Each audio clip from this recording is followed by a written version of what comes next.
Hi സുഹൃത്തുക്കളെ, നമസ്കാരം. അസ്സലാമു അലൈക്കും. എല്ലാവർക്കും പുതിയ ഒരു വീഡിയോയിലേക്ക് സ്വാഗതം. ഇന്ന് ഞാൻ ചെയ്യാൻ ഉദ്ദേശിച്ചിട്ടുള്ളത് കീമ ഫ്രൈ ആണ്. മട്ടൻ കീമയാണ് ഇന്ന് തയ്യാറാക്കാൻ ഉദ്ദേശിച്ചിട്ടുള്ളത്. അപ്പോൾ നല്ല ടേസ്റ്റിലും വളരെ എളുപ്പത്തിലും അത് എങ്ങനെയാണ് തയ്യാറാക്കിയെടുക്കുന്നത് എന്ന് നോക്കാം. മട്ടർ കീമ തയ്യാറാക്കിയെടുക്കാം, അതേപോലെ കീമ തന്നെ തയ്യാറാക്കിയെടുക്കാം. അങ്ങനെ പല രീതിയിലും കീമ തയ്യാറാക്കിയെടുക്കുന്നുണ്ട്. ഞാനിന്ന് കീമ തയ്യാറാക്കിയെടുക്കുന്നത് ഒരു വ്യത്യസ്ത രീതിയിലാണ്. അപ്പോൾ അത് എങ്ങനെയാണെന്ന് നമുക്ക് നോക്കാം. വളരെ എളുപ്പമാണ്. അപ്പോൾ എല്ലാവരും ഇത് ട്രൈ ചെയ്യണം. അതേപോലെ തന്നെ സ്കിപ്പ് ചെയ്യാതെ വീഡിയോ കാണണം. അപ്പോൾ എല്ലാവർക്കും ഉപകാരപ്പെടുന്നൊരു വീഡിയോ ആണ്. നമ്മുടെ റെസ്റ്റോറൻറ്റുകളിലൊക്കെ നല്ല രുചികരമായിട്ട് ഇത് എങ്ങനെ തയ്യാറാക്കി കൊടുക്കാമെന്ന് നമുക്ക് നോക്കാം. കീമ ഒരു ചെറിയ ഡിഷല്ല, അത് നല്ല ഒരു ടേസ്റ്റിലും നല്ല എളുപ്പത്തിൽ നമുക്ക് തയ്യാറാക്കാൻ പറ്റുന്ന ഒരു ഡിഷാണ്. അപ്പോൾ എല്ലാവരും ഇത് ട്രൈ ചെയ്യണം. അപ്പോൾ നമുക്ക് വളരെ പെട്ടെന്ന് തന്നെ ഇതിൻ്റെ വീഡിയോയിലേക്ക് കിടക്കാം. കൂടുതൽ പറഞ്ഞ് ഞാൻ നിങ്ങളെ ബോറടിപ്പിക്കുന്നില്ല.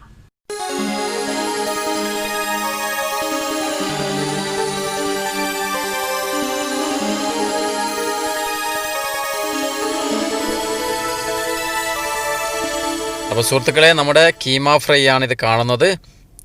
കാണാനൊക്കെ നല്ല രസമുണ്ട്, അതേപോലെ തന്നെ നല്ല രുചിയുമുള്ള കീമയും പൊറോട്ടയുമാണിത്. അപ്പോൾ ഇതെങ്ങനെയാണ് തയ്യാറാക്കിയെടുത്തതെന്ന് നോക്കാം. അപ്പോൾ ആദ്യം തന്നെ അതിൻ്റെ ചേരുവകളൊക്കെ നമുക്ക് നോക്കാം. അപ്പോൾ ഞാൻ ഇതിനായിട്ട് എടുത്തിട്ടുള്ളത് 250 ഗ്രാം കീമയാണ്. ഇത് മട്ടൻ കീമയാണ്. അതേപോലെ ഒരു ഉള്ളി കട്ട് ചെയ്ത് വെച്ചിട്ടുണ്ട്, ഒരു തക്കാളി കട്ട് ചെയ്ത് വെച്ചത്, 2 തക്കാളി പേസ്റ്റ് ചെയ്ത് വെച്ചിട്ടുണ്ട്, 4 അല്ലി വെളുത്തുള്ളി, 4 പച്ചമുളക്, ഒരു ചെറിയ കഷ്ണം ഇഞ്ചി, ചെറിയ കഷ്ണം ക്യാപ്സിക്കം, മല്ലിയില, പുതിന. അപ്പോൾ ഇന്ന് ഞാൻ കീമ തയ്യാറാക്കിയെടുക്കുന്നത് ഗ്രില്ല് ചെയ്തിട്ടാണ് കീമ തയ്യാറാക്കിയെടുക്കാൻ പോകുന്നത്, ഫ്രൈ പാനിലല്ല. അപ്പോൾ ഞാൻ ആദ്യം തന്നെ ഗ്രില്ലിലേക്ക് ബട്ടറാണ് ചേർത്തത്. ഇപ്പം ബട്ടർ മൾട്ടായി വരുന്നുണ്ട്. അപ്പോൾ അതിലേക്ക് കട്ട് ചെയ്ത് വെച്ചിട്ടുള്ള ഉള്ളി ചേർത്ത് കൊടുക്കണം. അപ്പം ബട്ടർ നിർബന്ധമില്ല, ഓയിലിലും ചെയ്യാവുന്നതാണ്. ബട്ടർ ഞാൻ ടേസ്റ്റിന് വേണ്ടിയിട്ടാണ് ബട്ടർ ചേർത്തിട്ടുള്ളത്. അപ്പോൾ ഉള്ളി ആദ്യം തന്നെ അതിലേക്ക് ചേർത്തിട്ടുണ്ട്. ഉള്ളി ബട്ടറിലും മിക്സ് ചെയ്തെടുക്കുകയാണ്. അപ്പോൾ സാധാരണ ഫ്രൈ പാനിലൊക്കെ തയ്യാറാക്കിയെടുക്കുന്നത് പോലെ തന്നെയാണ് ഗ്രില്ലിലും തയ്യാറാക്കിയെടുത്തിട്ടുള്ളത്. ബട്ടർ ആദ്യം ഓയിൽ ഒഴിക്കുന്നതിന് പകരം ബട്ടർ ചേർത്തുന്നുള്ളൂ. ഇനി ഓയിലും ഇതേപോലെ ഗ്രില്ല് തയ്യാറാക്കിയെടുക്കാവുന്നതാണ്. അപ്പോൾ നമ്മുടെ ഉള്ളിയൊക്കെ നല്ല ഗ്രില്ലായിട്ട് വരുന്നുണ്ട്, നല്ലൊരു കളറൊക്കെ മാറി വരുന്നത്. ഗ്രില്ലിലാകുമ്പോൾ പെട്ടെന്ന് കരിഞ്ഞു പോകില്ല, അതുകൊണ്ടാണിത്. അപ്പം ഗ്രില്ലിൽ എങ്ങനെ തയ്യാറാക്കിയെടുക്കുന്നത് കൂടി നിങ്ങൾക്ക് കാണാൻ വേണ്ടിയിട്ടാണ് ഗ്രില്ലിൽ ഇന്ന് ഞാൻ കീമ തയ്യാറാക്കിയെടുത്തിട്ടുള്ളത്. അപ്പോൾ നമ്മുടെ വെളുത്തുള്ളി, ഇഞ്ചി, പച്ചമുളക് അതുകൂടി ഞാൻ ഇതിൽ ചേർത്തിട്ടുണ്ട്. ഞാൻ 4 പച്ചമുളകാണ് ചേർത്തിട്ടുള്ളത്. അപ്പോൾ കൂടുതൽ എരിവ് വേണ്ട ആളുകൾക്ക് പച്ചമുളക് കൂടുതൽ ചേർക്കാവുന്നതാണ്. നല്ല എരിവൊക്കെ വേണ്ടവർക്ക് നല്ല പച്ചമുളക് ചേർത്ത് കുക്ക് ചെയ്യാവുന്നതാണ്. അപ്പോൾ നമ്മുടെ ഉള്ളിയും പച്ചമുളകൊക്കെ നന്നായിട്ട് ഒന്ന് കളറൊക്കെ മാറി വന്നിട്ടുണ്ട്. അതിനുശേഷം ഞാൻ അതിലേക്ക് ക്യാപ്സിക്കം കൂടി ആഡ് ചെയ്തിട്ടുണ്ട്. ക്യാപ്സിക്കം നിർബന്ധമില്ല, വേണ്ടവർ ചേർത്താൽ മതി. ക്യാപ്സിക്കം ചേർത്താൽ ഒരു ടേസ്റ്റിന് വേണ്ടിയിട്ടാണ് ഞാൻ ക്യാപ്സിക്കം ചേർത്തിട്ടുള്ളത്. ചെറിയ ചെറിയ പീസാക്കി കട്ട് ചെയ്ത് പച്ചമുളകൊക്കെ മുറിച്ച മാതിരി തന്നെയാണ് ക്യാപ്സിക്കവും കട്ട് ചെയ്ത് വെച്ചിട്ടുള്ളത്. അപ്പോൾ നമ്മുടെ ക്യാപ്സിക്കവും ഉള്ളിയും എല്ലാം നല്ലതുപോലെ വയന്ന് വന്നിട്ടുണ്ട്, ഗ്രില്ലായി വന്നിട്ടുണ്ട്. അതിൻ്റെ കളറൊക്കെ മാറി കരിഞ്ഞു പോകാതെ നല്ല ഒരേ ഒരു കളറായിട്ട് വന്നിട്ടുണ്ട്. അപ്പോൾ ഇനി ഇതിലേക്ക് ചേർത്ത് കൊടുക്കാനുള്ളത് അരച്ച് വെച്ച ടൊമാറ്റോയാണ്. അപ്പോൾ ഗ്രില്ലായതുകൊണ്ടാണ് ഞാൻ കുറച്ച് ചേർക്കുന്നത്.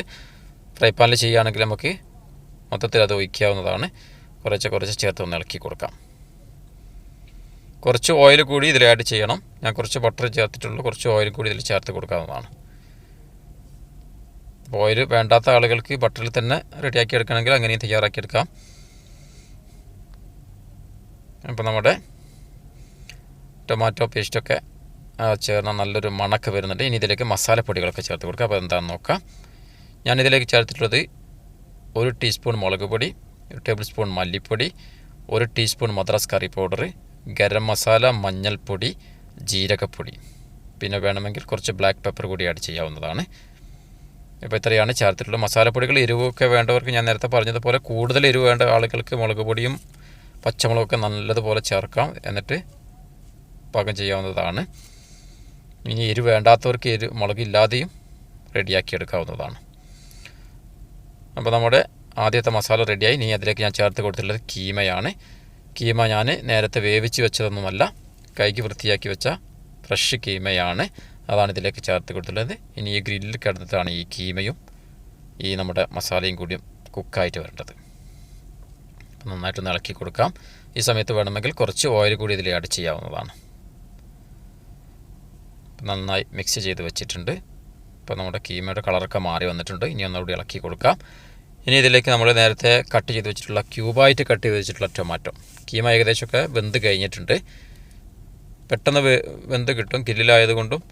ഇനി ഫ്രൈ പാനിൽ ചെയ്തെടുക്കുമ്പോൾ ഇത് കുക്ക് ചെയ്തെടുക്കേണ്ട, ആദ്യം വേവിച്ചെടുക്കേണ്ട ആവശ്യമില്ല.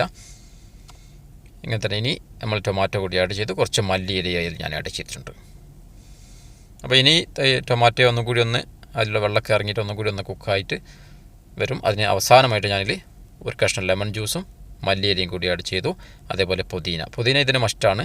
പുതിന ഉണ്ടെങ്കിൽ നല്ല ഒരു ഫ്ലേവർ കിട്ടും. അതിന് വേണ്ടിയിട്ടാണ് പുതിന ചേർക്കുന്നത്. പുതിനയും മല്ലിയിലയും കൂടി ചേർന്ന ഫ്ലേവർ നല്ല ടേസ്റ്റായിരിക്കും കീമക്ക്. അപ്പോൾ അത് പ്രത്യേകം ശ്രദ്ധിക്കണം. അപ്പോൾ നമ്മുടെ സുഹൃത്തുക്കളെ, ഇന്നത്തെ കീമ ഫ്രൈ തയ്യാറായി കഴിഞ്ഞു. ഇനി നമുക്കൊരു പാത്രത്തിലേക്ക് മാറ്റാം. നല്ല രസമുണ്ട്. ഇതിൽ പ്രത്യേകമായിട്ട് കളറ് അങ്ങനെയൊന്നും ചേർത്തിട്ടുള്ള ടൊമാറ്റോ പേസ്റ്റോ അങ്ങനെയൊന്നും അല്ല ചേർത്തത്. ഫ്രഷ് ടൊമാറ്റോ മാത്രമാണ് ആഡ് ചെയ്തിട്ടുള്ളത്. ഈ കണ്ട മസാലപ്പൊടി വേറെ കളറോ ഒന്നും ഇതിൽ ചേർത്തിട്ടുള്ള നല്ല ടേസ്റ്റുള്ള ഒരു കീമ ഫ്രൈ ആണിത്. അപ്പോൾ ഇങ്ങനെയാണ് നമ്മൾ ഹെൽത്തി ആയിട്ടുള്ള ഈ കീമ ഫ്രൈ തയ്യാറാക്കി എടുത്തിട്ടുള്ളത്. അപ്പോൾ എല്ലാ ആളുകൾക്കും ഇത് ഇഷ്ടപ്പെടും. എല്ലാ ആളുകളും ഇത് ട്രൈ ചെയ്യണം. വളരെ എളുപ്പത്തിലും നല്ല ടേസ്റ്റിലും ചെയ്തെടുക്കാൻ പറ്റുന്ന കീമയാണിത്. അപ്പോൾ കീമ ചെറിയൊരു ഡിഷല്ല, ഒരു വലിയ ഡിഷ് തന്നെയാണ് കീമ. നല്ല പാർട്ടികൾക്കൊക്കെ കൊടുക്കാൻ പറ്റുന്ന ഒരു ഡിഷ് തന്നെയാണ് കീമ. അത് ചെയ്തെടുക്കേണ്ട രീതിയാണ് ഇപ്പോൾ ഞാൻ നിങ്ങൾക്ക് കാണിച്ചു തന്നിട്ടുള്ളത്. അപ്പോൾ എല്ലാ ആളുകളും ഇത് ട്രൈ ചെയ്യണം. അപ്പം പുതിയൊരു വീഡിയോ ആയിട്ട് നമുക്ക് വീണ്ടും കാണാം. അതേപോലെ തന്നെ ഇതുവരെ എൻ്റെ യൂട്യൂബ് ചാനൽ സബ്സ്ക്രൈബ് ചെയ്യാത്ത എല്ലാ സുഹൃത്തുക്കളും മറക്കാതെ സബ്സ്ക്രൈബ് ചെയ്യണം. അതിൻ്റെ അടുത്തുള്ള ബെല്ലൈക്കൻ കൂടി എനാബിൾ ചെയ്താൽ ഞങ്ങൾ അയക്കുന്ന പുതിയ പുതിയ വീഡിയോകൾ നിങ്ങൾക്ക് നോട്ടിഫിക്കേഷനായിട്ട് ലഭിക്കുന്നതാണ്.